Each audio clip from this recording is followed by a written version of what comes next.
What's up, Rewatchers? It's Dustin here to let you know that this show may feature strong or inappropriate language, so please be mindful of who around you can hear it. Also, we assume that you've at least watched the show or the episode we will be discussing. If not, just be warned that there are spoilers ahead. But really, it's your fault because these shows have been out for a while. Enjoy. This should be your next venture, writing a musical. Oh my God, no. You don't want that. It'd be horrible. It'd be all like catchy songs of like songs I sing to my cat and my dog. It'd be like, yeah, it'd be the same because I use the same tune over and over and don't even mean to. It just happens to come out. I'm like, oh, I've used this before. This is the tune. This is my tune.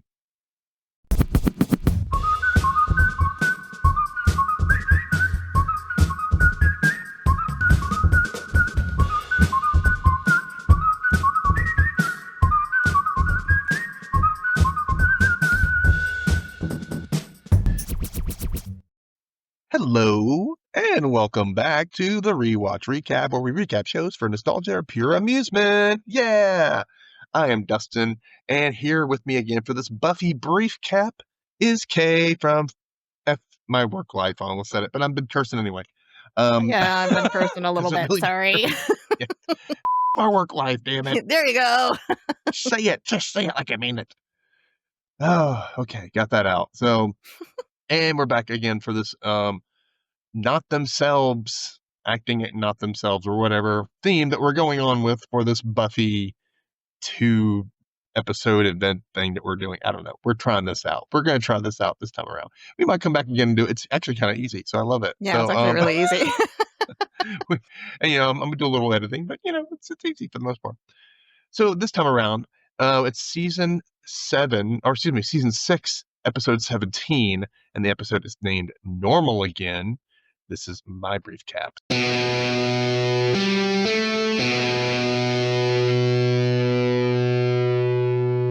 Basically, the trio is the villain for the season, which we all hate them. Everybody hates the trio. We know They this. suck. Yeah. But they summon a demon, and I'm only going to say this name once. It's hard to say. It's Glark Gulgashmasnik. Wait, what was that? No. Anyway, so they summon this demon to distract the Slayer because she's found their lair.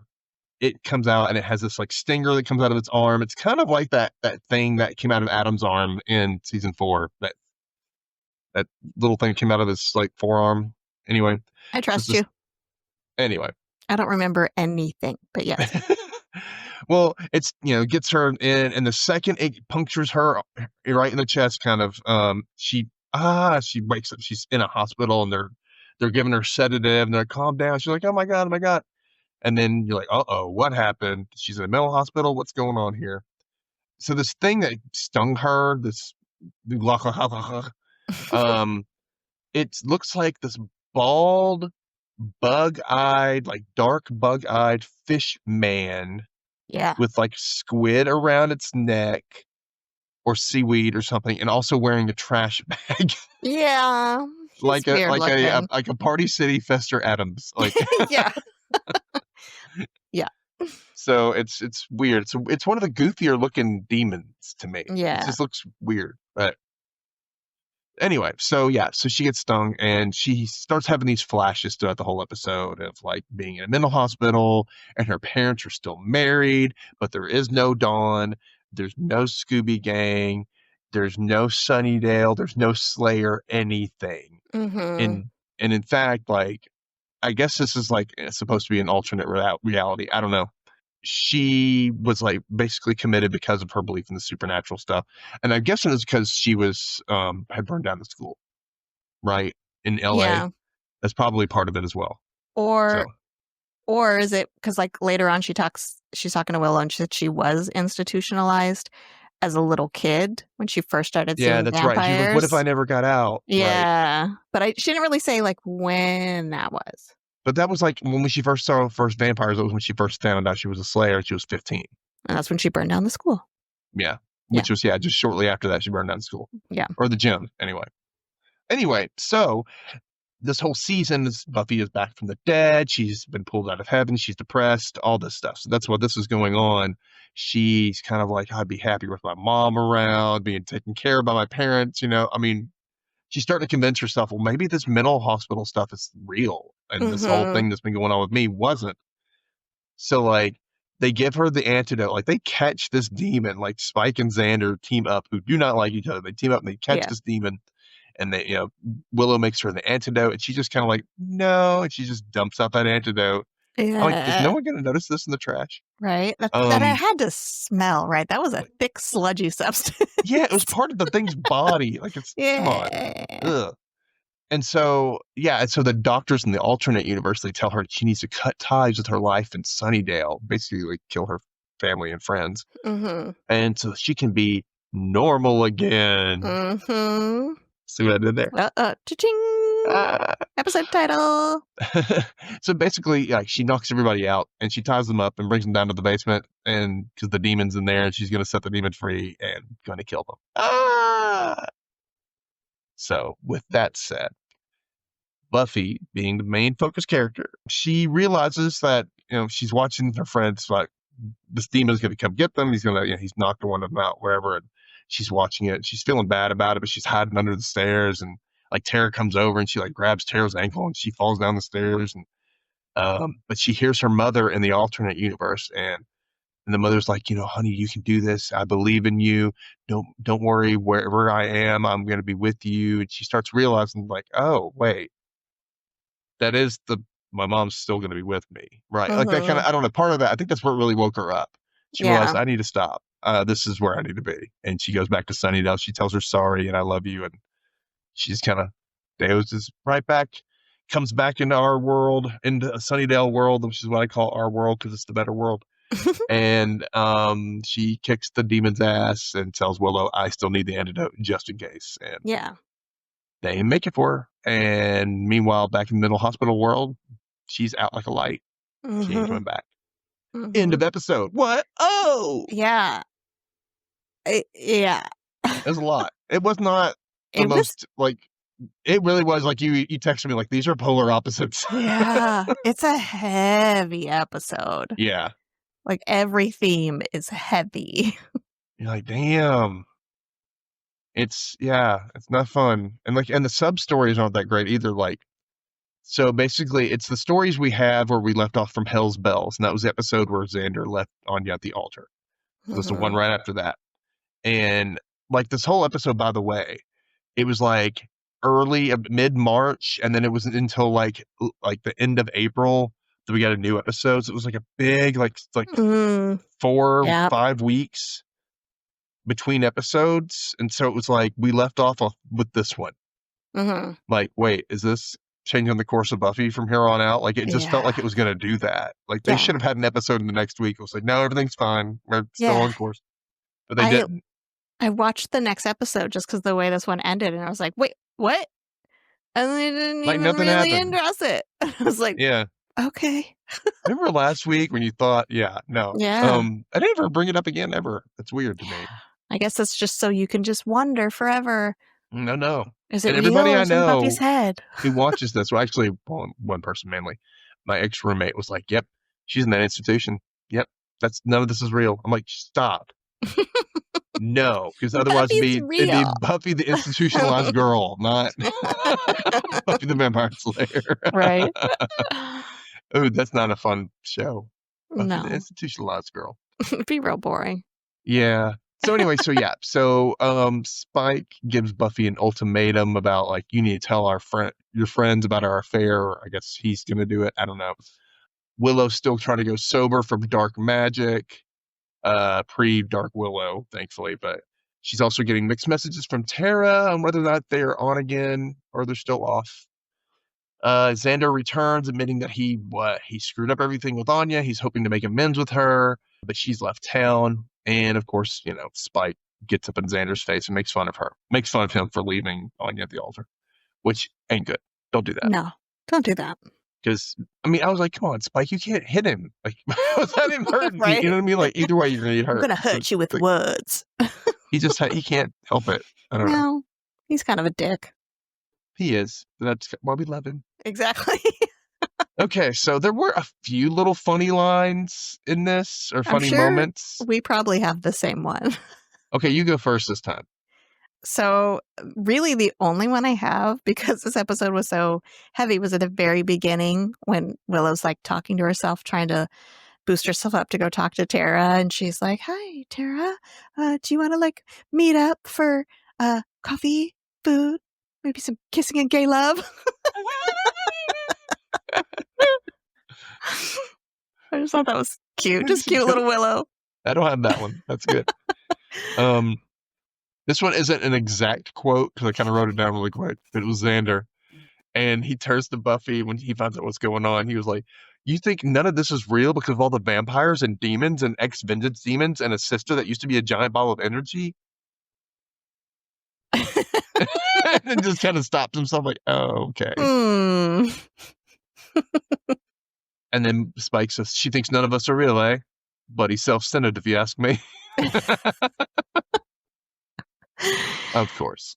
Of course, Spike. The one part where like she's sitting all catatonic in her room and Dawn brings her tea and she just kind of looks at her and Buffy says, "I'm okay, Dawn." And Dawn says, "The 1,000-yard stare really helps sell that." Because she's just kind of staring. Yeah, she's very catatonic. I'm okay. Good times. What was your scariest moment of the episode? Well, I mean, one, when she had all of her friends tied up, bound and gagged, and just lets the demon loose, and you're just like, "Dang, Buffy, these are your friends." Yeah. That's pretty scary. The whole scenario of like, am I crazy in general? Like, if you just all of a sudden went, "Wait, I'm in a straitjacket. Like, what's going on?" That would freak my world out. Yeah. Like, yeah. Like, who's to say we're not all in cells hallucinating right now? Or we're in the freaking Matrix or some crap. You know what I mean? Like, yeah, it feels like it lately. I know. I'm almost hoping for it in a way. Right? I'm like, oh, are we just going to all wake up now? Can we just wake up for our little eggs, please? Yeah. Yeah, I also had that down, that just the whole general, like, not knowing what's real, what's not. Yeah. It's pretty terrifying. Another good scene, though, would be, like, the one she's chasing Dawn to get her. It was a very final girl chase scene. Not very long, but it was, had those vibes to it. Yeah. And the very last scene, right? Because you think, all right, Buffy takes the antidote. There's no world where she's in an institution, right? Like, she's moved past that, but then you see the scene where it's them in the institution and she's basically just gone like catatonic, and you're just like, but no, we shouldn't be seeing this because that she's world not doesn't there. exist, right? Right. You're like, That's what makes you think, well, maybe there is an alternate reality. Yeah. Maybe she connected with an alternate reality version of herself that wasn't an institution. Yeah, could be. She like jumped in their mind or something, you know? Mm-hmm. Very Quantum Leap-like. Yeah. Possible. But I have to hand it to Buffy. She is my number one character of the week because showing us basically the whole struggle of mental health in a 42-minute episode. So yeah, and she did it really well. She did. Yeah, she was very. morose. I don't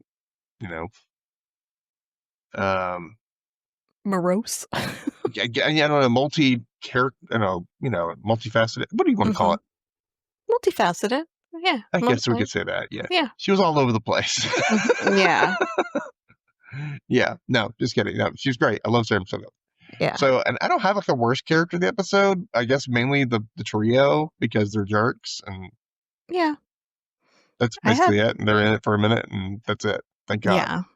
I actually had Spike for my best character. For your best character? Yeah, just because like everyone is always like tiptoeing around Buffy. Is Buffy okay? Buffy's sad. Buffy. And he's like, he cares for her, but he keeps it real. He's just like, no, we did this thing. I know you felt something and you need to freaking admit it. So like, I kind of like him for like keeping it real and not just like placating her all the time. Right. And, and like I said, bloody self-centered, if you ask me. Like, she's like making it all about her, of course. Like, she always does. Because he said, even if you get rid of this thing, you're never going to lose that martyrdom. Right. Yeah. Because he just calls her out on her crap. Like, that's what, that's why we like Spike. I feel like he has the best insight into who she really is out of all of them, even her closest friends. It's because they go through kind of similar stuff. And, on opposite ends of the spectrum, but still, like, I don't know. So for episode ranking, what did you give it? I didn't tell you my worst character. Oh, well, I'm sorry.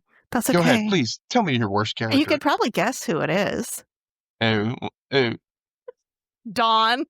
Oh, yeah. I know you always hate Dawn. Dawn, just especially the scene where, Buffy's kind of going in and out between the two realities, and, her parents are telling her she doesn't have a sister, and they're like, you have to say it to believe it. And so she's like, I don't have a sister. And then, of course, Dawn, back in the other reality, is like, oh, it's your, best reality, Buffy. You don't have a sister. And just, runs out crying. And I'm just like, talk about making it about you. Shut the fudge up, Dawn. I'm not even there, am I? Yeah, I know. Shut up. I could feel you cringing, when I was watching it. I was like, oh, she hates this. Just the way she says, Buffy. Sorry, R.I.P. Michelle Trachtenberg. It's not about you. Yeah. It's just about the character. But yeah. Okay. Sorry. Rest in peace. Yeah. Now, from 0 to 5 stakes, 5 being the best, what do you give this episode, Kay? I actually gave it a 4. Yeah? Yeah. I think I'm going to give it a 4.5, simply because of the way it makes you think, wait, is this show all based inside Buffy's mind? Or is that an alternate universe? It makes you question things. Yeah. And I like it when an episode does that. And then, I kind of hate that they don't bring it up again, but at the same time, it's actually smart. Maybe they don't. It just keeps the conversation around the show going, right? Because now everyone's just going to be talking about this all the time, especially when it was first on. Was it real? Was it not? Oh my gosh, is everything in her head? Well, like I was saying, it went a whole 5 to 6 weeks, before another episode came on. So it was people were left what the hell? What happened? Is the show over? Right. Are we still going to be in a mental institution? Is it changing direction? Are we? Yeah. That would have sucked, though. That really would have sucked. Had it been Buffy's actually in a mental institution, and it would have been boring. They did pulled a Lost thing or some crap, and you're like, what? Why? Yeah. Why are you doing this? No, thank you. But yeah, it was really good, and I think the acting was really good, and yeah, I enjoyed it, even though it was heavy. We'll have to figure out what we're going to do next time, but we're going to do some more stuff. I know next up for me and Kay, we're going to be doing Dead Like Me Season 2. Whoop, whoop. Whoop, whoop. Gotta go back with George and friends, doing some reaping. It'd be some good times. So, subscribe, comment, share with friends. See you later. Bye. Bye-bye.